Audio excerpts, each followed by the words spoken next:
The large meeting room fell silent as the alien diplomat finished speaking. Captain Jack Miller felt his stomach tighten. The words hung in the air like a death sentence for humanity. "The Treaty of Stars is clear," said the tall blue-skinned Vox representative. "New species may not build warships or weapons beyond Level 3 technology. These terms are not open for debate." Jack watched Earth's politicians nod their heads. What choice did they have? Humanity had only discovered faster-than-light travel 5 years ago. Their first ventures beyond the solar system had quickly revealed a shocking truth. They were far from alone, and far from equal. The Galactic Union, ruled by 3 ancient species, the crystalline Vox, the cloud-like Mist Collective, and the scaled Drax, had welcomed Earth with open arms and tight restrictions. "We accept your terms," said President Hall, looking defeated even as she smiled for the cameras. 3 months later, Jack sat in his small apartment staring at his ceiling. Since leaving the military's engineering corps, he had taken small jobs designing civilian ships. Nothing exciting. Nothing that mattered. A knock at his door surprised him. It was nearly midnight. "Who is it?" he called, approaching cautiously. "Admiral Wilson." "Open up, Miller. This isn't a social call." Jack hadn't seen his old commander in years. He quickly opened the door. Admiral Wilson looked older, his face lined with worry. "May I come in?" Jack nodded, stepping aside. "What brings you here so late, sir?" The Admiral sat heavily on Jack's worn couch. "What I'm about to tell you cannot leave this room." Jack sat across from him, suddenly alert. "Understood. The Drax are planning something. Our deep space listening posts have picked up unusual movements near their border worlds. Intelligence suggests they're building up forces. I thought the Union kept peace between all member species," Jack said. Admiral Wilson laughed without humor. "The Union keeps the powerful in power. The Drax have always viewed lesser species as resources, not equals. They've been pushing for stricter controls on Earth since we joined. And now they're preparing for something military?" Jack asked. "Yes. And thanks to the treaty, we can't build proper defenses. Our hands are tied." Jack leaned forward. "Why are you telling me this?" The Admiral's eyes locked with his. "Because you were always the one who found solutions when none existed. We need that now more than ever." The next morning, Jack found himself in an underground facility beneath the Rocky Mountains. A group of somber-faced government officials and military leaders sat around a large table. "Captain Miller, thank you for coming," President Hall said. Her face looked thinner than during the treaty signing. "Admiral Wilson speaks highly of your creative approach to problems." "Ma'am, I'm just an engineer. An engineer who once rebuilt a destroyer's weapons system using mining equipment and satellite parts," Admiral Wilson added. The Defense Secretary pushed a tablet toward Jack. "The Drax will be in position to strike Earth within 8 months. We have intelligence that suggests they plan to make humanity an example to other new species who might grow too quickly." Jack studied the data. "And we can't build warships because of the treaty." "Exactly," said the President. "If we violate the treaty, we lose any protection it offers. The other Union species could legally attack us." Jack stared at the ceiling, thinking. Then he smiled slowly. "The treaty says we can't build warships, but what exactly is their definition of a warship?" The room grew quiet. "Go on," the Admiral urged. "The treaty defines warships as vessels designed primarily for combat operations. What if we build ships that aren't primarily for combat, but can defend themselves if needed?" The Defense Secretary frowned. "The Union inspectors aren't fools." "No," Jack agreed, "but they're bound by their own laws and definitions. If we build ships that technically meet civilian classifications but can be reconfigured when needed, we might have a chance."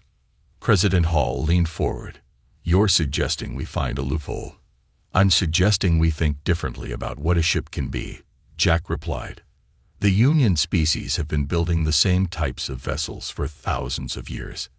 They lack imagination. 2 weeks later, Project Shield Made-In began in an abandoned mining facility on Mercury. The planet's electromagnetic interference made it perfect for hiding from Union sensors. Jack had assembled his team. Tom Reed, a shipyard designer known for thinking outside the box. Dr. Beth Morgan, the brilliant physicist who specialized in energy systems. And Max Rivera, one of Earth's leading AI experts. "So let me get this straight," Tom said as they reviewed the plans. "We're building ships that aren't warships, but can fight if needed." Jack nodded. "Exactly. Think of it like this. A kitchen knife isn't a weapon, but it can be used as one if someone attacks you." Beth tapped her tablet. "I've been studying Union weapon classifications. Their definitions are surprisingly narrow. If we design our energy systems correctly, we could create something powerful that's technically classified as mining equipment." Max looked up from his computer. "And I can design distributed AI systems that allow separate civilian modules to work together in ways the Union hasn't considered." Jack smiled at his team. "The Dracs think they have us cornered. They believe humans are like all the other species they've bullied over the centuries. But there's something they don't understand about us." "What's that?" Tom asked. "Humans have been breaking rules creatively since we first crawled out of the mud," Jack said. "It's what we do best." 6 weeks into the project, they had their first breakthrough. Beth had developed an energy system that used crystalline matrices, similar to those the Vox themselves used, to focus and amplify energy. On paper, it was classified as an excavation tool, but with slight adjustments, it could cut through a Drax warship's hull. Tom had designed modular hull sections that could separate and reconfigure into smaller, faster craft. Each section, individually, was classified as a scientific analysis pod, but together they formed something far more dangerous. Max's AI systems were the final piece, allowing these separate components to work as one when needed, while remaining technically independent for classification purposes. As Jack watched the first simulations run successfully, Admiral Wilson joined him at the observation window. "Will it work?" the Admiral asked. Jack watched the holographic display as their theoretical ship separated into 30 autonomous units, surrounded a simulated Drax vessel, and disabled it without destruction. "It will work," Jack said confidently. "We're not building warships." "Admiral." "What are we building then?" Jack smiled. "Something better. Something the Union has never seen before." The Admiral nodded slowly. "How soon until the real thing?" Jack looked at the timeline on the wall. 4 months until the first vessel. We'll call it the Daedalus. "After the great inventor," the Admiral noted. "Yes," Jack replied. "The man who built wings when others thought flight was impossible."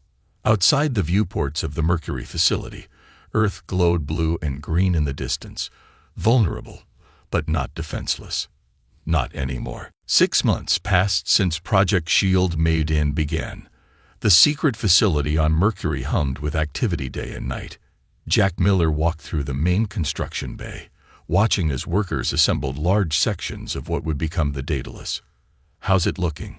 he asked Tom, who was directing a team attaching one of the modular sections. Tom wiped sweat from his forehead. "On schedule. These modular sections are working even better than we hoped. Each one can function on its own or connect with others in over 50 different combinations." Jack nodded, pleased. "And they all still classify as non-military under Union definitions." "Every single piece," Tom confirmed with a grin. "On paper, they're just multi-purpose exploration pods. But when needed, they can form a defense grid that would make any Drax captain think twice." Jack moved on to Beth's lab, where she was fine-tuning the energy systems. Blue light pulsed through crystalline structures on her workbench. "Progress?" Jack asked. Beth looked up, her eyes bright with excitement. "Better than expected. These mining lasers can now switch configurations in under 3 seconds. When they're in standard mode, they're perfect for cutting through asteroids. But with one command," she tapped her console, and the beam narrowed to a thin, intensely bright line. They become precise enough to disable a ship's engines without destroying the vessel, and Union inspectors would still classify them as mining equipment. Beth nodded. The Vox use similar technology themselves. They can't call it a weapon without reclassifying their own tools. Jack's final stop was Max's programming center, where holographic displays showed complex patterns flowing like rivers of light. "How's our brain coming along?" Jack asked. Max didn't look up from his work. "The distributed AI system is almost ready. Each module will have its own limited intelligence, but when they link together, they'll form a coordinated network. The best part: since no single module contains the full combat subroutines, none of them individually violates the weapon's restrictions." Jack smiled. "Excellent work, everyone. At this rate, we'll have the Daedalus ready for its first test flight in just..." An alarm blared throughout the facility. Red lights flashed on the walls. "What's happening?" Jack demanded. Admiral Wilson's voice came over the comm system. "Union inspectors just entered orbit around Mercury. They're requesting permission to tour our mining research facility. They'll be here in 30 minutes. Jack turned to his team. "You know what to do. Activate Protocol Innocence." Workers rushed to reconfigure the facility. Military-looking equipment disappeared behind false walls. Combat simulations were replaced with mining operations data. The modular sections of the Daedalus were quickly separated and made to look like individual research projects. 28 minutes later, the main airlock opened. A tall, blue-skinned Vox diplomat named Kell entered, followed by representatives from the Mist Collective and the Drax. The Drax inspector, a green-scaled being with yellow eyes, looked particularly interested in the facility. "Welcome to the Mercury Mining Research Center," Jack said with a practiced smile. "I'm Jack Miller, Project Director." Kell nodded politely. "We receive reports of unusual material requisitions for this facility. The Union Council sent us to ensure compliance with the Treaty of Stars." "Of course," Jack said smoothly. "We're happy to show you everything we're working on." For the next 2 hours, Jack led the inspectors through carefully prepared areas of the facility. He showed them the mining laser prototypes, the habitat modules, actually the separated sections of the Daedalus, and the distributed analysis systems, Max's combat eye in disguise. The Drax inspector grew increasingly frustrated. "These energy readings are unusually high for mining equipment," he hissed. Beth stepped forward. "That's because we're testing new efficiency protocols. Earth's mining operations need to be competitive with established Union worlds. We have to do more with less." Kell, the Vox diplomat, studied a modular section carefully. "Interesting design choices. These connection ports seem almost like they could be used to join these modules together." "For ease of transport, of course," Tom explained quickly. "It's much more efficient to move them as a single unit when relocating to new mining sites." As the tour ended, Kell lingered behind the others. When they were briefly alone, he turned to Jack. "Clever," he said quietly. "Very clever." Jack kept his face neutral. "I don't know what you mean." Kell's crystalline eyes seemed to see right through him. "The Treaty of Stars has existed for 10,000 years. In all that time, no species has approached its restrictions quite like this." He paused. "The Drax are not as flexible in their thinking." Before Jack could respond, Kell rejoined the other inspectors. The delegation left shortly after, with the Drax representative looking annoyed but unable to cite any specific violations. "They suspect something," Admiral Wilson said later in the secure conference room. Jack nodded. "Yes, but they can't prove anything. Every piece of equipment we showed them meets civilian classifications under the treaty." The Vox inspector seemed almost impressed, Beth noted. "And the Drax looked like he wanted to tear your head off," Tom added with a laugh. Admiral Wilson's face remained serious. "Our intelligence suggests the Drax fleet is nearly ready. They're gathering near the Arcturus system. We need to accelerate our timeline." Jack made a decision. "The Daedalus is ready for its first test. Let's launch in 3 days." The launch day arrived. The Daedalus had been assembled in its complete form for the first time, a massive vessel over 800 meters long, with 30 detachable modules arranged in a formation that looked more scientific than military. Earth's officials observed from a safe distance as the ship moved slowly out of the Mercury facility and into space. "She looks like a research vessel," President Hall noted. "That's the point," Jack replied. "Official designation: Long-Range Exploration Vessel. Purpose: Deep Space Research and Resource Surveying." The Daedalus accelerated smoothly, heading toward the asteroid belt for its first test. "Now," Jack ordered when they were safely away from Mercury. "Separation test." The massive ship shuddered slightly. Then, like a puzzle coming apart, it separated into 30 distinct sections. Each module moved independently, forming a sphere around an imaginary target. "Energy systems test," Jack continued. The mining lasers on each module glowed blue, connecting in a web of energy that could ensnare any vessel unfortunate enough to be caught within. "Perfect," Jack said, watching the readings. "Rejoin configuration."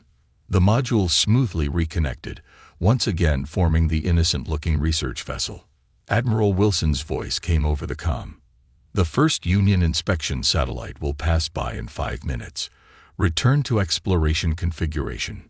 By the time the Union satellite appeared, the Daedalus was calmly taking readings of a nearby asteroid, looking exactly like what its papers claimed it to be, a peaceful research vessel. But Jack knew the truth. Humanity had just launched its first defense ship, not a warship, not technically. Something much more clever. Something the Drax would never see coming. "Send the coded message to Earth," Jack told his communications officer. "Tell them. The maiden shields with invisible swords." As the Daedalus continued its research mission, Jack watched the stars. Somewhere out there, the Drax were coming. They thought they would find a defenseless planet, bound by a treaty designed to keep newcomers weak. They were in for a surprise. 2 months after the successful test of the Daedalus, 3 more vessels joined Earth's exploration fleet: the Prometheus, Atlas, and Hermes.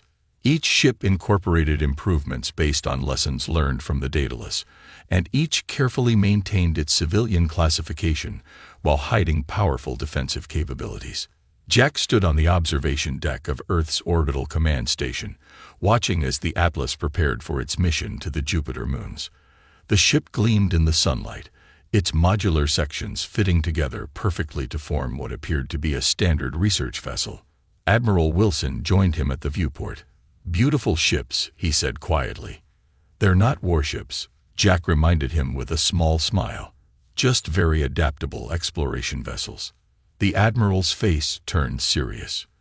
"We just received news from Europa Research Station. All communication has stopped." Jack turned to face him. "What happened?" "Unknown. Last transmission mentioned unidentified ships entering the area." "Then nothing." Jack felt a chill. "The Drax." "That would be my guess, though they'll claim it was pirates or some other convenient excuse." The Admiral handed Jack a tablet. "The Council wants you to take the Atlas to investigate. Officially, it's a scientific mission to check on our research team." Jack nodded, understanding the unspoken message. "And unofficially, find out what happened, and if it was the Drax, show them what our exploration vessels can do." 3 days later, the Atlas entered Jupiter's orbit. Jack stood on the command deck, watching as the massive gas giant filled the view screen. "Scan for any vessels near Europa," he ordered. The sensor operator worked her console. "No ships detected currently, sir, but I'm picking up debris in Europa orbit. And energy weapon signatures, definitely military grade." Jack's jaw tightened. "Take us in." Full scan of the research station site. As the Atlas approached Europa, the damage became clear. The research station had been completely destroyed. Wreckage floated in the moon's thin atmosphere. "Any survivors?" Jack asked, though he already knew the answer. "No life signs, sir," the sensor operator replied quietly. Jack was about to order a debris collection when alarms sounded across the bridge. Multiple ships dropping out of FTL, the tactical officer announced. 5 vessels, Drax energy signatures. They're heading straight for us. Jack took a deep breath. This was what they had prepared for, but hoping would never happen. Send Union Standard hails. Identify us as a research vessel, investigating the loss of our station. The communications officer sent the message. The response came quickly. They say they're here to assist with the investigation and recommend we leave the area for our safety, she reported. They claim pirates have been active in this region. Jack's eyes narrowed. Pirates using Drax weapon signatures. How convenient. He turned to his tactical officer. Are they scanning us? Yes, sir. Standard military suites. Let them see exactly what we want them to see. A civilian research vessel, nothing more. The lead Drax ship sent another message. Human vessel, we detect unusual configurations in your ship design. Prepare to be boarded for inspection under Union security protocols. Jack smiled. They want to see our unusual configurations. Let's show them. Initiate separation sequence. The bridge crew worked quickly. The Atlas shuddered slightly, then began to change. The modules that formed the large ship detached from one another, spreading out in a carefully choreographed dance. Within minutes, what had been one large research vessel became 30 autonomous units surrounding the Drax ships. They're powering weapons, the tactical officer reported. Activate defensive systems, Jack ordered calmly. Remember, non-lethal responses only. The Drax ships fired first. Energy beams lashed out at the nearest human modules, but Beth's special shielding absorbed the blasts. The modules responded with their mining lasers, precisely targeting the Drax ship's weapon systems and engines. 2 Drax vessels lost power immediately. The others tried to regroup, but the human modules were too numerous and too quick, darting between the larger ships like insects swarming a predator. Their flagship is attempting to jump to FTL, reported the tactical officer. Use the gravity net, Jack ordered. 4 modules positioned themselves around the Drax flagship and activated what were officially classified as gravitational research tools.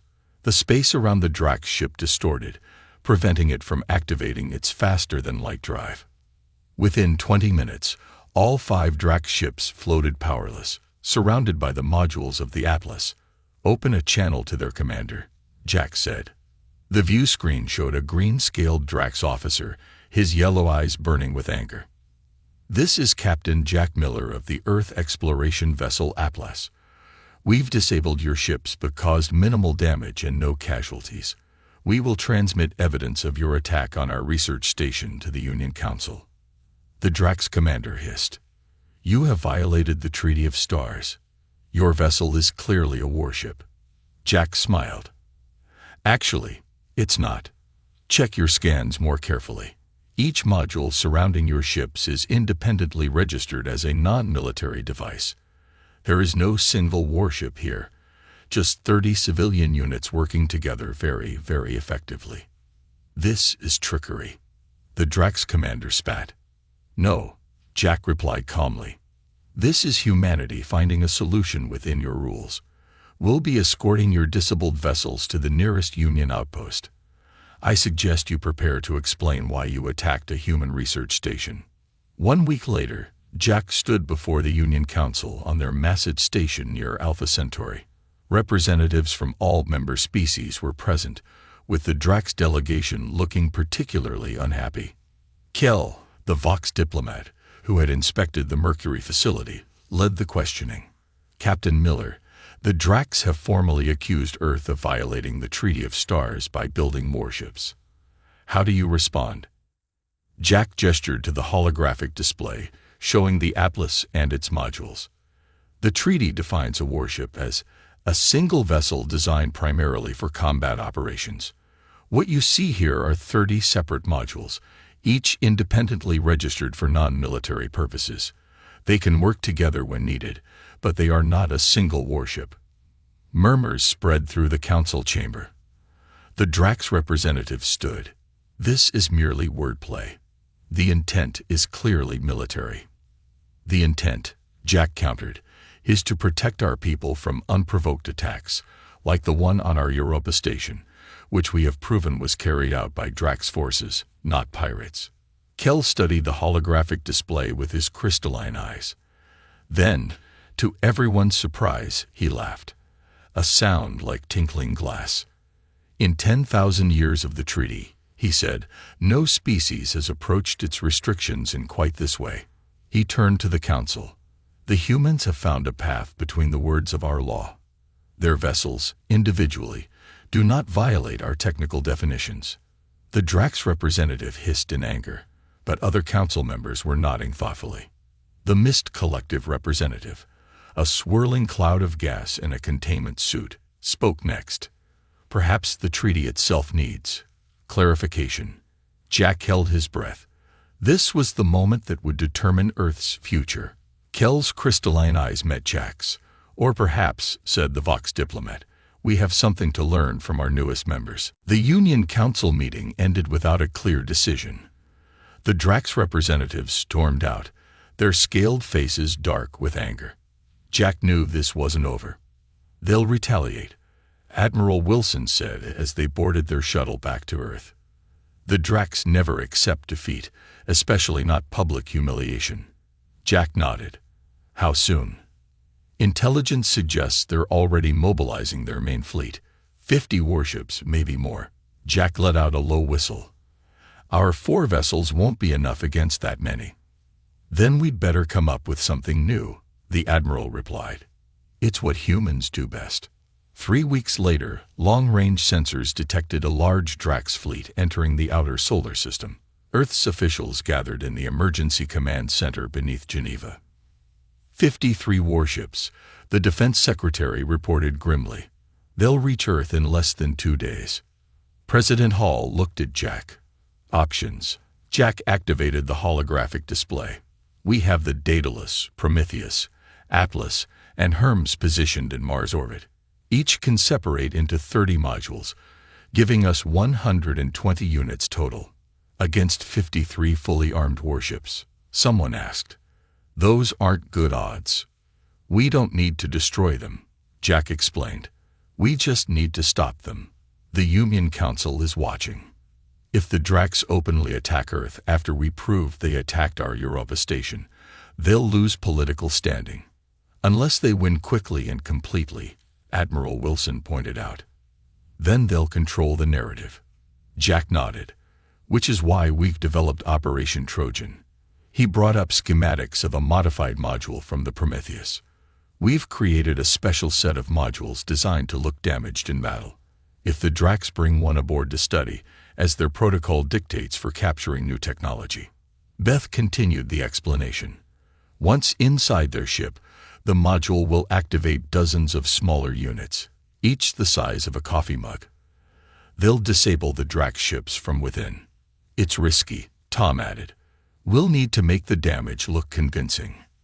President Hall studied the plan, then looked up. Do it. Humanity is counting on you. The 4 human vessels took position in Mars orbit. Jack commanded from the Prometheus, which carried the special Trojan modules. Drax fleet approaching. The sensor officer reported. They've arranged in attack formation. Open a channel, Jack ordered. The communications officer worked her console. Channel open. Jack straightened his uniform. This is Captain Jack Miller of Earth Defense. You are entering restricted space without authorization. The Union Council has been notified of your movements. The view screen showed a large Drax commander, his scales darker than most Jack had seen. I am Fleet Commander Vex of the Drax Imperium, he hissed. Your pathetic legal tricks may have worked in the council chamber, but they will not save you here. Surrender your ships and prepare for occupation. Jack shook his head. That's not going to happen, Commander. The Drax bared his teeth. Then you will be destroyed. The Union rules are clear. If you resist with military force, you have violated the treaty. We're not using military force, Jack replied calmly. We're simply defending ourselves with civilian technology. a right guaranteed under Section 7 of the treaty. The Drax commander cut the transmission. "They're powering weapons," the tactical officer reported. Jack took a deep breath. "Initiate separation sequence. All ships." The 4 human vessels broke apart into their component modules, spreading out in a defensive formation around Mars. The Drax fleet opened fire. The battle was like nothing humans had ever experienced. The Drax ships were powerful, their weapons designed for maximum destruction. But the human modules were small, fast, and nearly impossible to target effectively. They darted between the larger ships, using their mining lasers to target weapons and engines with surgical precision. "We've disabled 8 of their ships," the tactical officer reported after 20 minutes, "but we've lost 17 modules." Jack watched the tactical display. The Drax were adapting, learning to predict the movements of the modules. It was time. "Begin Phase 2, he ordered. "Prepare the Trojan." One of the Prometheus modules moved into position, then appeared to take a direct hit. It tumbled through space, venting atmosphere in a convincing display of critical damage. "The Drax command ship is moving to intercept," the tactical officer reported. "They're scanning the damaged module." Jack held his breath. Everything depended on the Drax following their standard protocol for capturing enemy technology. "They've activated a tractor beam," someone called out. "They're bringing the module aboard." Jack nodded. "Now we wait." 5 tense minutes passed. Then suddenly, the lights on the Drax command ship flickered. Energy fluctuations detected in the Drax flagship, the sensor officer reported, excitement in her voice. "Their weapons are powering down. Internal systems failing." On the tactical display, the dots representing Drax ships began to slow and stop as confusion spread through their fleet. Without orders from their command ship, they hesitated. Jack opened a channel to all Earth vessels. "All modules, focus on disabling the remaining active ships. Non-lethal tactics only." The remaining human modules swarmed the confused Drax fleet. One by one, the enemy ships lost power, their weapons and engines disabled by precisely targeted energy beams. Within an hour, the battle was over. 53 Drax warships floated powerless in space, surrounded by Earth's civilian research modules. Jack opened a channel to the crippled Drax flagship. "Fleet Commander Vex, your fleet has been disabled. We've caused minimal casualties and can provide emergency life support if needed." The Drax commander's face appeared on screen, his expression a mixture of rage and disbelief.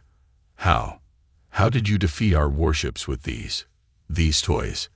Jack allowed himself a small smile. "Humans don't build warships, Commander. We build something better. We build smart." The battle footage spread quickly through the Union communication network. Species that had always accepted the dominance of the 3 ruling races watched in amazement as a newcomer defeated a major Drax fleet without violating the Treaty of Stars.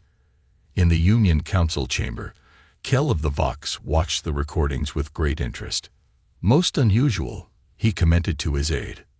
"Should we be concerned?" the aide asked. "If other species adopt these human methods?" Kell's crystalline eyes sparkled with something that might have been amusement. "Perhaps," he said, "it is time for the Union to evolve. These humans, they think differently. That could be valuable." He tapped a message into his communication device, addressed to the Vox High Command. "Request immediate full council session. Topic: Humanity's status within the Union." Outside the council station's viewport, stars twinkled in the blackness of space. Somewhere out there, humanity had just changed the rules of a game that had remained unchanged for 10,000 years. 2 weeks after the battle near Mars, Jack found himself back in the Union Council chamber. This time, representatives from all member species were present, not just the ruling 3. The massive room buzzed with excited chatter. News of the human victory over the Drax fleet had spread throughout the galaxy. Jack sat at the Earth delegation table with Admiral Wilson and President Hall. Across the chamber, the Drax representatives glared at them with barely contained rage. Kell, the Vox diplomat, rose to speak. The chamber fell silent. "This emergency session of the Union Council will now begin," Kell announced, his crystalline voice echoing in the large space. "We face an unprecedented situation. For the first time in 10,000 years, the Treaty of Stars has been challenged in its interpretation." The Drax representative stood immediately. "The humans have made a mockery of our sacred treaty. They built warships while pretending they were not warships. They must be punished." Murmurs spread through the chamber. Jack noticed that many of the smaller species representatives were watching with great interest. Kell held up a hand for silence. "The technical committee has reviewed all evidence from the recent conflict. Their finding is that the human vessels, both individually and collectively, do not meet the treaty's definition of a warship. Each module is, indeed, classified correctly as civilian equipment." The Drax representative hissed. "Then the definition must be changed. The treaty must be rewritten to prevent this trickery." The representative from the Mist Collective, a swirling cloud of gas in a containment suit, joined the debate. "Perhaps the treaty does need revision. It was written in a different time." President Hall stood. "Earth requests permission to address the council." Kell nodded. "Granted." President Hall looked around the chamber. "The Treaty of Stars was meant to protect peace in the galaxy, but over time, it has become a tool to keep newer species weak and dependent on the protection of the ruling three. When the Drax attacked our research station, we had two choices: remain defenseless or find a creative solution. We chose the latter." Jack watched the faces of the various representatives. Many of the smaller species were nodding in agreement. The Drax representative cut in. "Your creative solution violated the spirit of the treaty. You built combat vessels." "No," Jack said, standing up beside the president. "We built versatile, adaptable ships that can protect themselves when needed." "There's a difference." Kell's crystalline eyes focused on Jack. "Captain Miller makes an interesting point. The purpose of the treaty was never to leave species defenseless. Perhaps the problem is not with the humans' interpretation, but with how the treaty has been enforced over the millennia." Shocked whispers filled the chamber. For a Vox to question the treaty was unheard of. Kell continued, "I propose a new path forward. Rather than punishing Earth for its innovation, we should invite humanity to become a full member of the Union, with all rights and privileges." The Drax representative nearly roared in outrage. "Impossible. They must first serve 100 years as a protected species, as all others have done." "Why?" Kell asked simply. "Because that is how it has always been. The humans have demonstrated they can defend themselves effectively without building traditional warships. Perhaps there is more we can learn from them." Jack exchanged surprised glances with Admiral Wilson and President Hall. This was not what they had expected. After hours of heated debate, the council called for a vote. To everyone's surprise, many of the smaller species sided with the Vox proposal. The final tally: Earth would be admitted as a full Union member, with one important condition: they would share their design philosophy with the Union Defense Committee. Later, in a private meeting room, Kell met with the Earth delegation. "You seem surprised by my support," the Vox diplomat said to Jack. Jack nodded. "I expected you to side with the Drax in demanding stricter controls on Earth." Kell made a sound like crystals tinkling. A Vox laugh. "Captain Miller, the Vox have suspected the Drax plans for decades. They have been eliminating or subjugating smaller species, one by one. But we were constrained by our own laws and traditions. So you used us," Admiral Wilson said, understanding dawning. "Perhaps," Kell admitted, "or perhaps we recognized an opportunity for change. The Union has grown stagnant. We build the same ships, follow the same rules, century after century. Then humans arrive, and in less than a decade find a solution that has eluded us for millennia."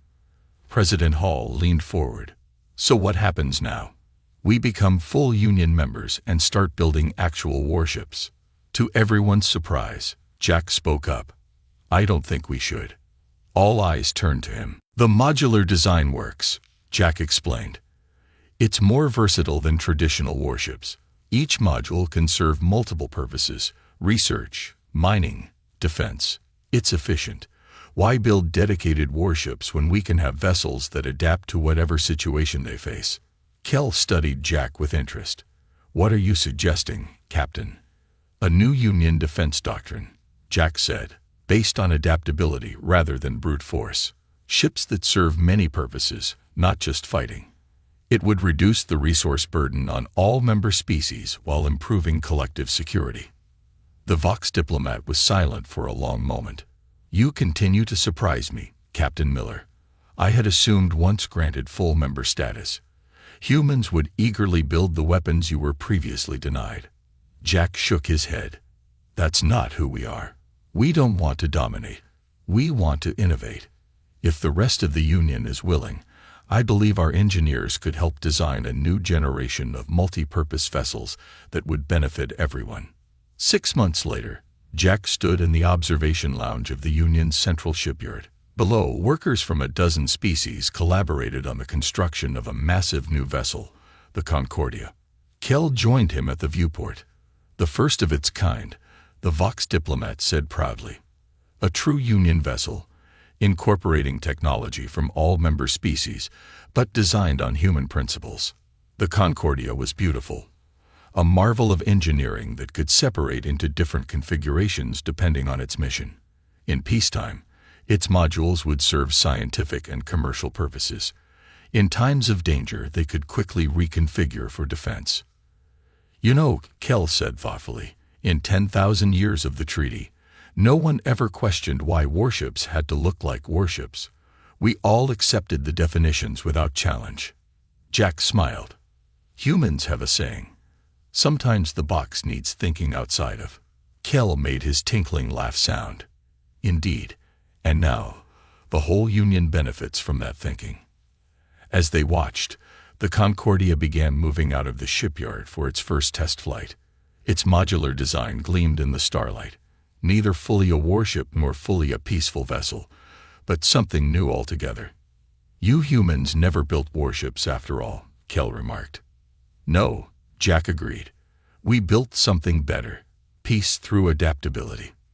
The Concordia disappeared into the stars, carrying with it the beginning of a new era for the galaxy, one where the Treaty of Stars protected all species equally, and where human ingenuity had changed the course of galactic history without firing a single shot in anger.